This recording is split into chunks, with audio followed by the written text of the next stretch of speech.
Aloha everybody, and welcome back to my garage for tonight's video.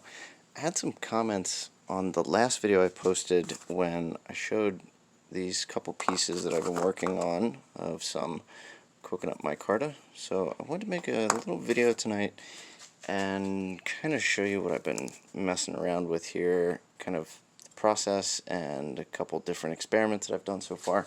So first things first, there are so many different uses for the coconut palm tree. I mean, it's just one of those plants that you can use every single part of it. So in my experimenting, I actually have been trying two different parts of the coconut. One is the actual husk itself and taking the fiber out and shredding it up, getting it prepared. There's actually two different parts to this. If I can catch it on camera here, there is the fibery part, and then there's basically a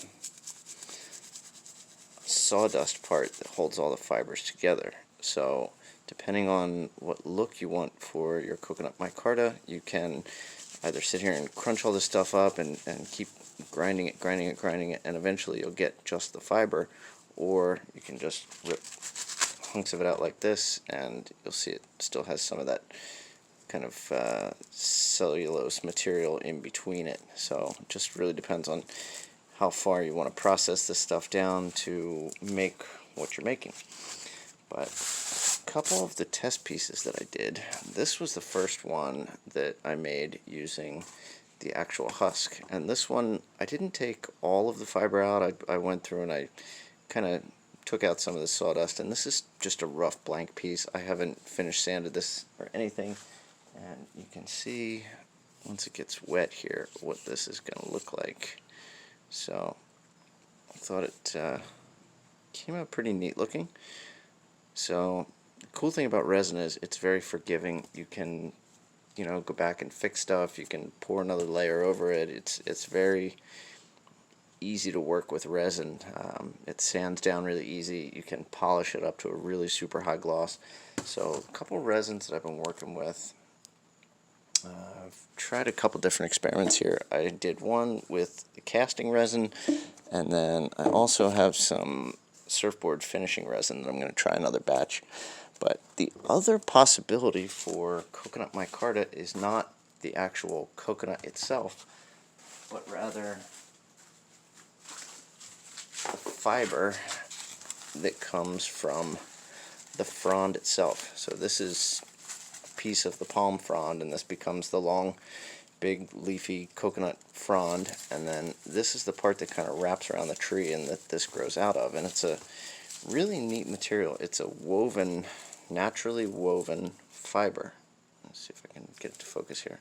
So very unique material, and I'm not exactly sure how many different uses the native Hawaiians had for this material, but it just seems to me like a very multi-purpose type of, it's basically woven fabric at this point. I mean, it's pretty soft to the touch and flexible, and the only thing about it is you can see it's got this kind of covering on it. Again, it's some kind of plant material, and then when you get into the center of it, you can see the fibers themselves are just kind of a nice crisscross weave.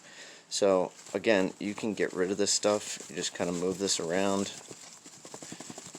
and this outer layer will start to come off, or you can find pieces of it that are already kind of weathered and have this already worn off a little bit. And basically I just went through and just take a pair of scissors and start cutting this stuff, and cut a whole bunch of squares.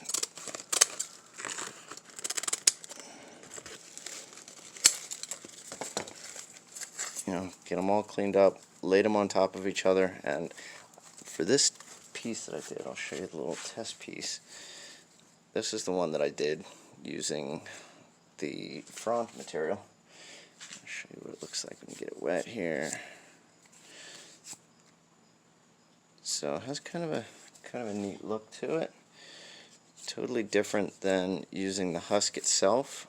but I wanted to kind of see how it came out, and you can see in my even little test piece, you can tell where my cut edges were, so you need to make sure that you make a piece big enough to cover what you're working on.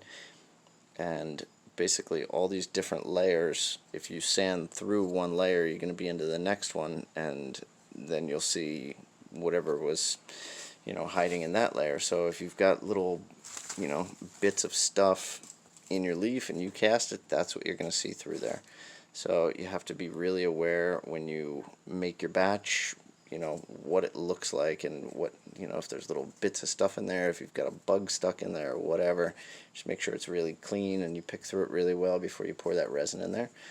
And then, you know, I'm sure there's 100 different ways to do this, but I just took all my fibers, put everything into a Ziploc bag, mixed up my resin, filled bag, and then I have, you know, just a square plastic container, put the bag in so it can sit flat, tap it to get all the air bubbles out, and then, you know, let it dry and sit overnight and harden.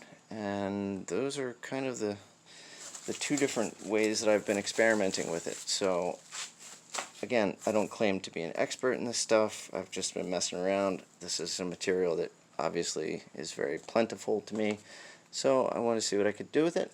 And I'll show you this little piece again up close here, but I think it came out pretty neat looking, and this is gonna be big enough for me to do Swiss Army knife out of. So this was kind of my plan for this chunk here, and see how this one comes out.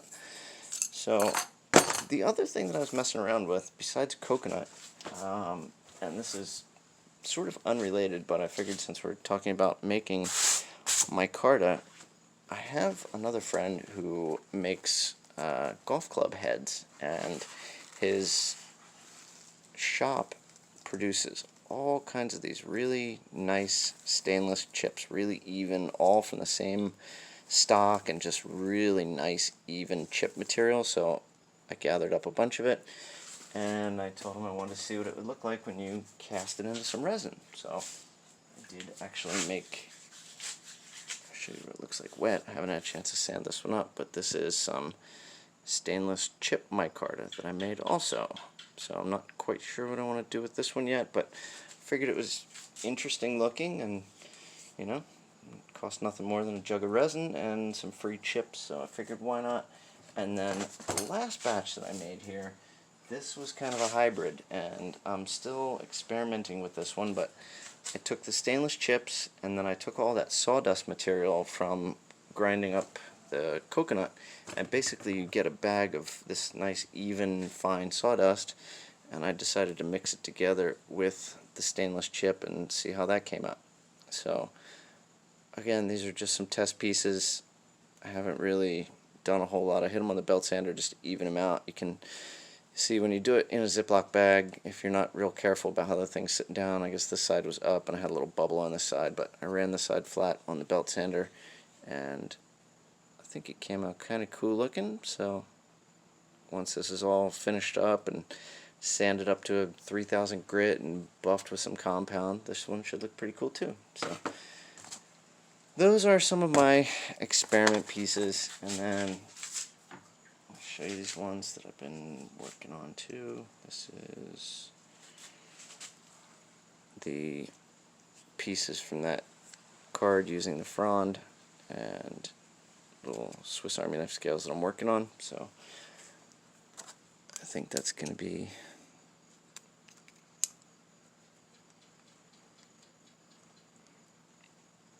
kind of a neat looking little Swiss Army knife when it's all done there. So anyway, a lot of sanding, definitely a messy process. Sanding resin is a dirty, dusty process, so I'll save all the finishing work for later, but I wanted to show you just a couple of little experiments that I've been working on. And yeah, that's my video for tonight from the garage, messing around out here. So, and I also want to mention that I am not in any way affiliated with this company at all, but I picked up this little 1x30 belt sander on Amazon, and it was cheap. I mean, this thing was like $60 or something. And I'm waiting on some different belts to come in, but for what I do, for tinkering around with knives and messing around with stuff, this little tiny belt sander is perfect size for little finishing type projects. So I'm actually pretty happy with this guy, and it's definitely made my life a little easier out here. So got some more projects coming up, but that's what I want to show you tonight. My experimenting with some Coconut Micarta. But thank you guys for watching. I'll see you at the next video.